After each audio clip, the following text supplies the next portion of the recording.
اعوذ باللہ من الشیطان الرجیم بسم اللہ الرحمن الرحیم ربی یسر ولا تعسر وتمم بالخیر۔ آج میں اخلاص کی طاقت کے موضوع پر بات کروں گا۔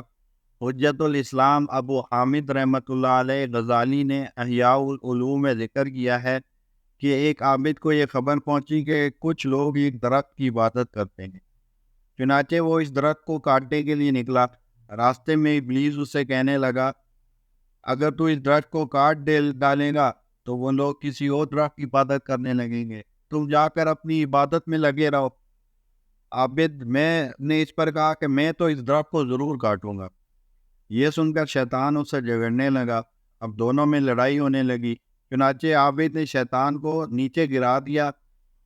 تو اس پر شیطان کہنے لگا کہ تم فقیر آدمی ہو، جاؤ اپنی عبادت میں مشغول ہو جاؤ، اور میں وعدہ کرتا ہوں کہ ہر رات آپ کے تکیے کے نیچے 2 اشرافیاں جو ہے وہ رکھ دیا کروں گا جو آپ کو ملا کریں گے، اور اگر خدا کو اس درخت کو کاٹنا منظور ہوتا تو ضرور کسی رسول کو بھیجتا جو اسے کاٹ دیتا، اور پھر جب آپ خود اس درخت کی عبادت نہیں کرتے تو پھر آپ کو کیا پرواہ ہے۔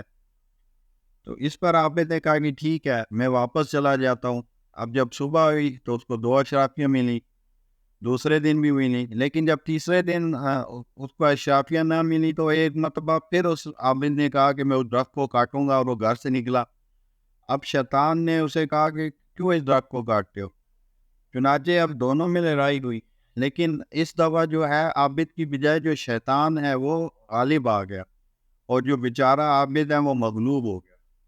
تو عابد نے شیطان سے کہا کہ کیا وجہ ہے کہ پہلے تو میں آپ پر غالب رہا تھا اور آج تو غالب آ گیا؟